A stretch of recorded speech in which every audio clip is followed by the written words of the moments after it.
Q news లో పనిచేయటకు senior video editors కావాలను సంప్రదించవలసిన నెంబర్లు 8688926084 ఉన్నటువంటి బీసీ కుల బాంధవులందరికీ ఈ కార్యక్రమానికి కర్మకర్తగా ఉన్నటువంటి వ్యక్తులందరికీ సోదరులకు అలాగే మీడియా మిత్రులందరికీ పేరు పేరున నమస్కారం తెలియజేస్తా ఉన్నా. ఇవాళ ఒక గొప్ప వ్యక్తి జన్మదినం సందర్భంగా ఇందిరా పార్క్ దగ్గర సత్యాగ్రహ దీక్ష, బీసీల సత్యాగ్రహ దీక్ష కార్యక్రమం జరగడం, అందులో ఏ ఆహ్వానం లేకపోయినప్పటికీ అందరూ రావడం, ఇది బీసీల్లో వచ్చినటువంటి చైతన్యానికి ఒక ప్రతిరూపం లెక్క కనిపిస్తా ఉంది. సోదరులారా, ఇప్పుడే చాలా మంది మిత్రులు కూడా మాట్లాడినారు. అయితే సత్యాగ్రహ దీక్ష, తర్వాత నిరాహార దీక్ష, ఆమరణ నిరాహార దీక్ష, ఇవి బీసీలకు తమ రాజ్యాధికారాన్ని సాధించుకోవడానికి వాడుతున్నటువంటి ఒక కార్యక్రమం. ఏమైతుంది మరి? నిరాహార దీక్ష చేస్తే మనసు అంటే ఏడుతుంది. బాగా తిని యుద్ధానికి పోదాం పరి. ఎందుకు చెప్తున్నా ఈ మాట అంటే, అవతలోడు తిని ఉండే మనం బలహీనంగా పోతే యుద్ధంలో దిగి ఓడిపోతాం.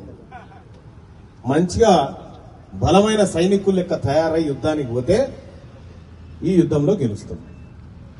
వాస్తవానికి నేను కూడా చాలాసార్లు అనుకునేది, ఏంది బీసీల దీక్షలేంది, ఇవి ఎందుకు రారు, ఈ పబ్లిక్ ఎందుకు మేల్కొన్నారు అనుకున్నా. కానీ ఈసారి వచ్చిన మార్పు, ఈసారి బీసీలో వచ్చినటువంటి చైతన్యం, ఈసారి బీసీలో వచ్చినటువంటి కదలిక ఏదైతే ఉందో అది నేను 100% నమ్ముతా ఉన్నా. మన గ్రామాలలో, మన నరేంద్ర అన్న కూడా అంటే గ్రామాలలో అగ్గి పుట్టిద్దాం, యుద్ధం చేద్దాం అంటున్నారు. ఎందుకో ఏమో తెలంగాణ రాష్ట్రానికే, ఈ ప్రాంతానికే ప్రతి 10 ఏళ్లకు ఉద్యమం పుట్టిస్తుంది. ఈ గడ్డ ప్రతి 10 ఏళ్లకు ఉద్యమం పుట్టిస్తూ ఉంటుంది. ఈ తెలంగాణలో మిగిలిన ఉద్యమాలు అయితే ఇది ఒక్కటే, బీచ్ ఒక్కటే మిగిలినట్టుంది. అన్ని అయిపోయింది, దేశంలోనే అన్ని అయిపోయినాయి. కాబట్టి బీసీల ఉద్యమం మరొక గొప్ప ఉద్యమంగా మారబోతా ఉంది. నేను నమ్ముతా ఉన్నా, ఇక్కడ వివిధ పార్టీలకు సంబంధించిన నాయకులు ఉండవచ్చు కాక, నాకు బీసీలే ముఖ్యమని మొన్ననే ప్రకటించిన పార్టీ కంటే ముందు ఇక్కడ ఉన్న నాయకులు కూడా పార్టీ తర్వాత ఫస్ట్ బీసీలు అన్న విషయాన్ని గుర్తుపెట్టుకోవాల్సింది మీ అందరికీ సూచన చేస్తా ఉన్నాం. ఎందుకంటే ఈ బీసీ ప్రజలు లేకుండా, వీళ్ళ ఓట్లు లేకుండా మనం ఇక్కడ వరకు రాలే.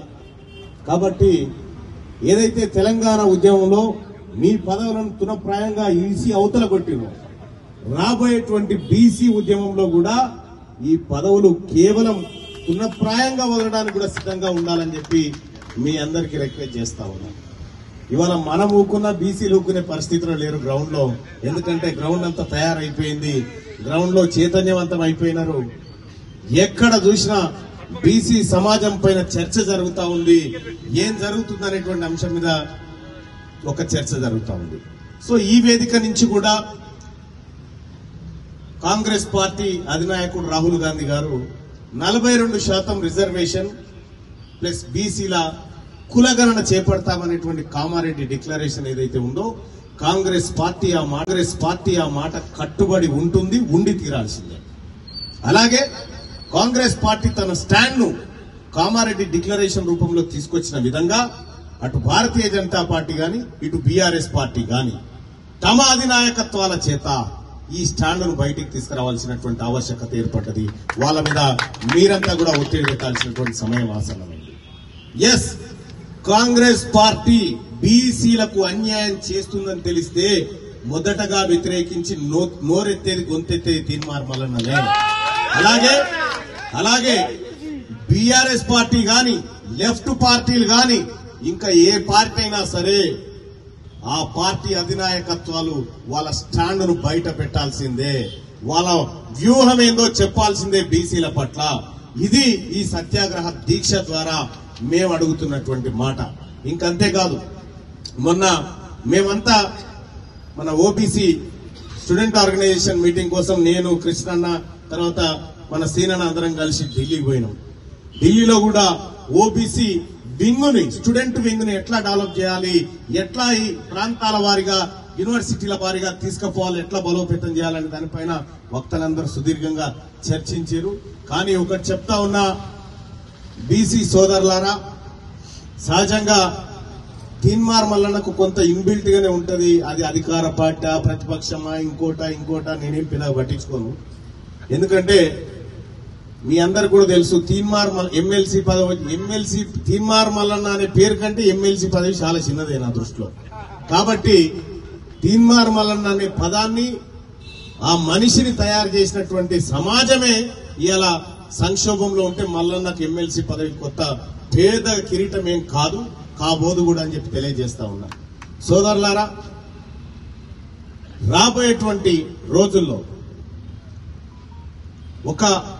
కొన్ని దశాబ్దాల పాటు ఈ బీసీలను ఒక్కొక్క శరీరాన్ని కలపడానికి ప్రయత్నం చేసి ఇక్కడ వరకు తీసుకొచ్చినటువంటి ఆర్ కృష్ణయ్య గారు, అలాగే ఈ సంఘాలను, బీసీలను ఐక్యం చేయడం కోసం వివిధ సంఘాల రూపంలో, వివిధ నిరసనల రూపంలో, ఉద్యమాల రూపంలో ఇక్కడి వరకు తీసుకొచ్చినటువంటి ఆ ఉద్యమ నాయకులు ఎవరైతే ఉన్నారో వీళ్ళందరినీ ఐక్యం చేయడం, వీళ్ళ ద్వారా ప్రజల్లోకి వెళ్లడం, తద్వారా కొత్త శక్తిని పుట్టించడం, అధికారాన్ని తీసుకోవడం, ఇదే మన లక్ష్యంగా ఉండాలి.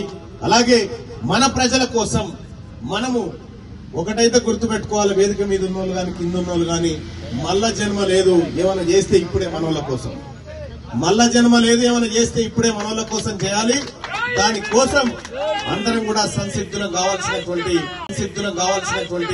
అవసరం ఉంది. ఇక్కడ నేనైతే ఇందిరా పార్క్ నుంచి చెప్తా ఉన్నా, నాకు బీసీలు ఫస్ట్, తర్వాతనే మా ముఖ్యమంత్రి గారని చెప్తా ఉన్నా. మీరు కూడా మాట చెప్పారు. మీరా వేదిక మీద ఉన్నటువంటి నాయకులు కూడా అంతే పకడ్బందీగా, అంతే నిబద్ధతతోని మనమంతా ఐక్యంగా పోరాటం చేయాలని చెప్పి నేను తెలియజేస్తా ఉన్నా. రేపు పొద్దుగాల బీసీలు ఇచ్చేటువంటి ప్రతి కార్యాచరణ, ప్రతి అంశాన్ని 100% ప్రజల్లోకి తీసుకుపోతాం. వాళ్ళ బీసీలు చెప్పేటువంటి మాట ప్రకారమే మేము ముందుకు నడుస్తామని చెప్పి మీ అందరికి హామీ ఇస్తా ఉన్నా. ఒక నాయకుని గురించి, నాయకుని దగ్గర నుంచి బీసీ సమాజం ఇదే ఎక్స్పెక్ట్ చేస్తుందేమో నేను అనుకుంటా ఉన్నా. ఇలా ఇందిరా పార్క్ కాడ దీక్ష పెట్టావు, తాజ్ హోటల్లో సమావేశం పెట్టావు, లేకపోతే ఇంకో చాట పెట్టావు, ముగించిపోయే ఉద్యమం కాదు ఇది. ఇది ప్రారంభమైన యుద్ధం. ఇది ప్రారంభం కాబోతున్నటువంటి మహా ఉగ్ర యుద్ధం ఇది. ఈ యుద్ధంలో బలమైన సైనికులే ఉండాలి తప్ప బలహీనమైనటువంటి శరీరాన్ని శిక్షించుకొని ఉపవాస దీక్షలు కాదు చేయాల్సింది. బలమైన వీర సైనికులు లెక్క బయటికి రావాల్సిన యుద్ధం ఉంది. ఆ యుద్ధంలోకి మీ అందరూ రావాల్సిందిగా మేము కూడా వస్తామని చెప్పి మీ అందరికీ తెలియజేసుకుంటూ, ఈ అవకాశాన్ని ఇచ్చినటువంటి మిత్రులకు వందనాలు తెలియజేస్తూ, జై బీసీ, జై బీసీ. క్యూ న్యూస్ లో పనిచేయటకు సీనియర్ వీడియో ఎడిటర్స్ కావాలను సంప్రదించవలసిన నెంబర్లు 8688926084.